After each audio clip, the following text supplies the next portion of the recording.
नमस्कार, कैसे हैं आप लोग। आशा करती हूँ सुखी होंगे, स्वस्थ होंगे।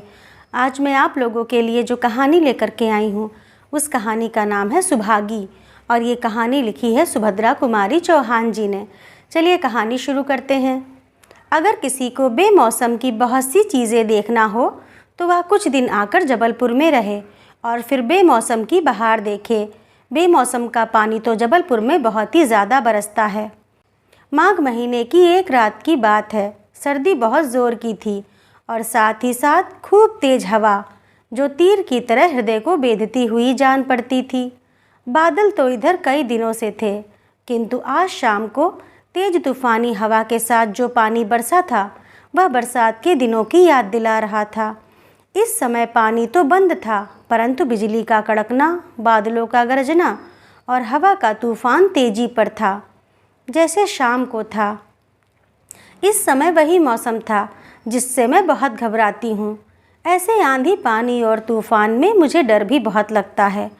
कोई विश्वास ना करेगा, पर मैं सच कहती हूँ, जब ऐसा अंधड़ उठता है और मेरे बच्चे घर के बाहर रहते हैं तब मेरे मन में यही आशंका बनी रहती है कि कहीं ऐसा ना हो कि इस आंधी में मेरा कोई बच्चा उड़ जाए। ऐसा हो नहीं सकता, यह मैं अच्छी तरह से जानती हूँ, परंतु फिर भी मैं घबराती हूँ। कोई काम नहीं कर सकती, कुछ लिख पढ़ नहीं सकती, यहाँ तक कि एक जगह बैठी भी नहीं रह सकती।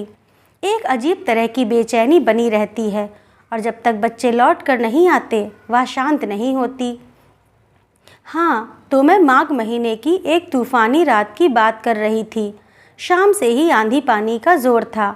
मेरी आँखों की नींद और बच्चों की याद दोनों में होड़ तो रोज़ ही लगी रहती थी और प्रायः यही होता था कि नींद के सामने बच्चों की याद ही विजयी हुआ करती थी।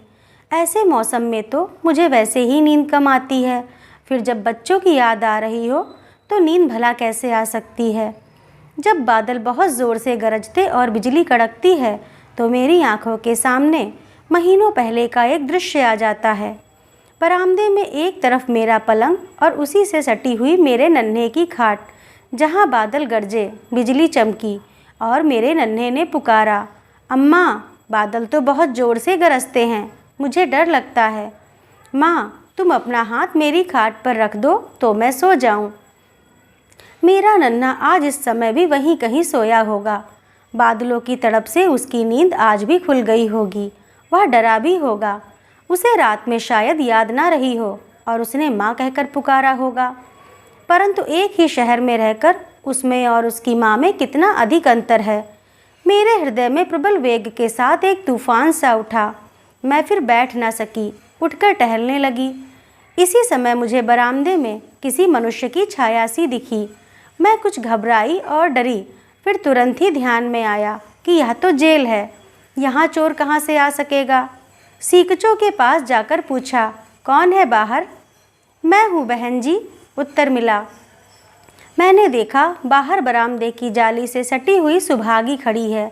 मैं उसके बहुत पास तक चली गई और मुझे ऐसा जान पड़ा कि सुभागी रो रही है। मैंने कहा, सुभागी, इतनी रात को तुम सर्दी में क्यों अकेले खड़ी हो, कोई तकलीफ़ तो नहीं है। तकलीफ़ क्या होगी बहन जी, सुभागी बोली। उसका स्वर काँप रहा था। ऐसा लगता था कि अपने अंतर से उठते हुए किसी प्रबल आवेग को वह दबा रही है। नींद नहीं आती, आप भी तो नहीं सो रही हैं, यही मैं देख रही थी। सुभागी ने अपना वाक्य पूरा किया। मैंने कहा, मेरे ना सोने का कारण है सुभागी, मैं छोटे बच्चों को छोड़कर आई हूँ। उनके पिता भी जेल में हैं और मैं भी हूँ। मुझे उनकी याद में रात रात भर नींद नहीं आती। पर तुम क्यों नहीं सोई सुभागी। मेरा भी एक बच्चा है बहन जी, सुभागी ने कहा और एक गहरी सांस के साथ चुप हो गई। मैंने कहा, तुम्हारा भी बच्चा है, पर कोई ना कोई तो होगा ना उसे देखने वाला। मेरे बच्चे तो अकेले हैं, इसलिए मुझे इतनी फिक्र रहती है। उसे देखने वाला भगवान को छोड़कर और कोई नहीं है बहन जी। कोई होता ही तो इतनी बेचैनी ना रहती, सुभागी ने कहा और उसकी आंखें सजल हो उठीं। मैंने पूछा, बच्चे का पिता कहाँ है। जेल में, सुभागी ने संक्षिप्त सा उत्तर दिया और चुप हो गई। मुझे सुभागी पर कुछ क्रोध सा आ चला था। सोच रही थी कि जब उसका पति जेल में था तो आखिर यह क्यों बच्चे को बिल्कुल अकेला छोड़कर चली आई। बच्चे के प्रति भी इसका कुछ कर्तव्य है। माना कि इस प्रवाह में बह गई, पर तब क्या बच्चे को बिल्कुल भूल गई थी और अब रात खड़े खड़े बिताया करती है। मैंने रूखे स्वर में पूछा, जब तुम्हारा पति जेल में था और तुम्हारे बच्चे को देखने वाला कोई ना था, तब तुम्हें जेल आने की क्या पड़ी थी? तुम्हारे एक के ना आने से क्या फ़र्क पड़ जाता? मैं अपने मन से नहीं आई, मुझे तो जबरन पकड़ लाए हैं, सुभागी ने बतलाया। मैंने उसकी ओर ध्यान से देखकर पूछा, तुम क्या बहुत दिनों से कांग्रेस का काम करती हो? सुभागी बोली, नहीं बहन जी, मैंने कभी कांग्रेस का काम नहीं किया, मैं इन बातों को समझती भी नहीं। मेरा आश्चर्य अब बढ़ चला। मैंने पूछा, फिर तुम्हें पकड़ा कैसे? सुभागी ने कहा, कैसे पकड़ा क्या कहूँ बहन जी।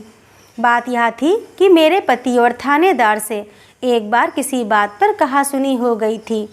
तब से अदावत मानता था और इसी से आंदोलन के उठते ही उसने उन्हें पकड़वा दिया।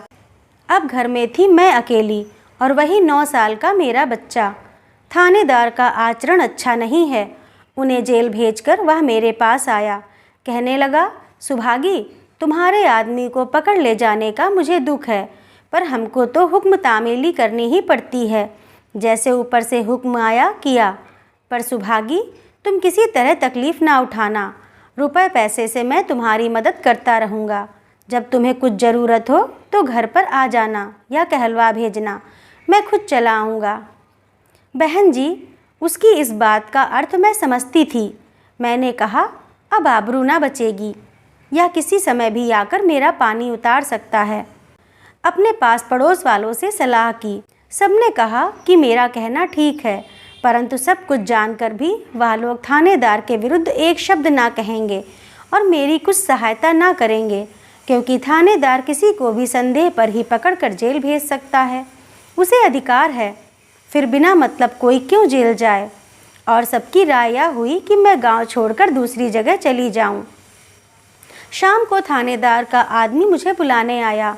मैंने कहा, मैं नहीं जाऊंगी, मुझे कुछ नहीं चाहिए।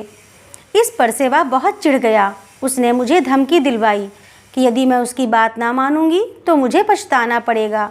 मैं सब बात के लिए तैयार थी, पर आबरू नहीं बेचना चाहती थी। उस रात मैं बच्चे को लेकर गांव छोड़कर चली आई और बहन जी, सवेरे यहाँ के स्टेशन पर उतरते ही पकड़ ली गई। कुछ पर्चे ना जाने कहाँ से मेरी पोटली में रख दिए गए थे।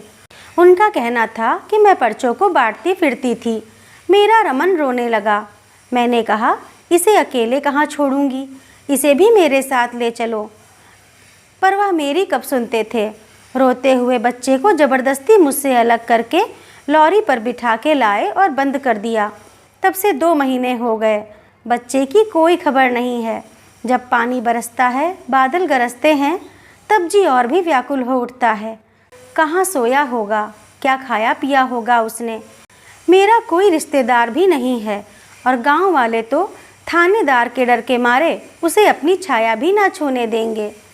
उसके बाद बहन जी, एक दिन दफ्तर में मजिस्ट्रेट ने बुलवाया। वहाँ वही थानेदार भी था। मुझसे कहा कि तुम कह दो आगे से कोई कांग्रेस का काम ना करोगी और थानेदार साहब के कहने में रहोगी तो तुम्हें छोड़ देते हैं। मैंने कहा, मुझे नहीं छूटना है। बहन जी, वैसे तो मैं कभी कांग्रेस का काम नहीं करती, पर या तो माफ़ी मांगना हो जाता ना, और इससे कांग्रेस की बदनामी होती। फिर छूट कर भी तो उसी पिशाच थानेदार के जंगल में फंस जाती। इसलिए यह कह के कि मुझे नहीं छूटना है चली आई। पर बच्चे की ममता है, रात दिन अंदर एक आग सी लगी रहती है। उसका कहीं से कुछ पता मिल जाता, पर पता कहाँ से मिलेगा। यह तो जेल है, वह कहाँ गया होगा। और सुभागी का भरा हुआ हृदय जैसे फूट पड़ने के लिए आतुर हो उठा। वह फिर रो पड़ी। मेरे पास सुभागी को सांत्वना देने के लिए शब्द ना थे। उसका दुख कितना तीव्र है, उसकी कहानी कितनी करुण है, उसे क्या कह के समझाऊं। बच्चों के लिए हृदय कितना व्याकुल होता रहता है, यह मैं जानती हूँ। फिर भला सुभागी को, जिसका बच्चा स्टेशन पर ज़बरदस्ती उससे अलग कर दिया जाता है, मैं क्या कह के समझाती। यही सोच रही थी, कि मेरी बच्ची ने जागकर मुझे पुकारा और बिना कहे ही मैं उठकर अंदर बच्ची के पास चली गई। उसी प्रातःकाल 11 बजे मैं टाके पर नहाने गई। नहाकर कपड़े धो रही थी कि तभी सुभागी भी आई। वही मुरझाया सा चेहरा और बुझी बुझी सी आंखें। मेरा हृदय सुभागी के दुख से दबा सा जा रहा था। मैं उसकी तरफ देख भी ना सकी कि इतने ही में जमादारिन ने लाकर मुझे एक पत्र दिया। पत्र मेरे बच्चों का था और कपड़े धोना भूलकर मैं पत्र पढ़ने लगी। पत्र समाप्त करते करते एक बच्चे ने लिखा था, अम्मा, हम लोग छोटे छोटे हैं तो हमने एक छोटा सा नौकर भी रखा है और तुम्हें जानकर आश्चर्य होगा कि इस लड़के के माता पिता भी इस आंदोलन में पड़कर जेल जीवन बिता रहे हैं। उसका नाम रम्मू है। अच्छा सा लड़का है माँ, और हम लोग उससे नौकरों सरीखा व्यवहार भी नहीं करते, उसे पढ़ाते लिखाते भी हैं। पिता की गिरफ्तारी के बाद माँ के साथ शहर नौकरी करने आया था। स्टेशन पर ही उसकी माँ पकड़ ली गई। तब से कई जगह नौकरी करने के बाद अब हमारे घर आया है और उसे यहाँ अच्छा लगता है। कहता है कि अपने माता पिता के छूटने तक वह हम लोगों के पास ही रहेगा। क्या कोई इस तरह के लड़के की माँ तुम्हारे जेल में है माँ? पास ही नहाती हुई सुभागी से मैंने पूछा, तुम्हारे लड़के का नाम क्या है सुभागी? नाम तो उसका रामलाल है, पर रम्मू रम्मू कह के पुकारते हैं सब लोग, सुभागी ने बतलाया। हर्षातिरेक से मेरी आंखें सजल हो गईं। मैंने कहा, सुभागी, अपने बच्चे का समाचार सुन लो। और बच्चों की चिट्ठी का वह अंश जिसमें उन्होंने अपने छोटे से नौकर के विषय में लिखा था पढ़कर सुना दिया। सुभागी को जैसे खोया हुआ खजाना मिल गया हो। उसने मेरे पैर छू लिए। तो दोस्तों, कैसी लगी आप लोगों को सुभद्रा कुमारी चौहान जी की यह कहानी? अगर अच्छी लगी हो तो लाइक करिए, शेयर करिए और ऐसी ही और कहानियों के लिए मेरे चैनल को सब्सक्राइब करिए। धन्यवाद।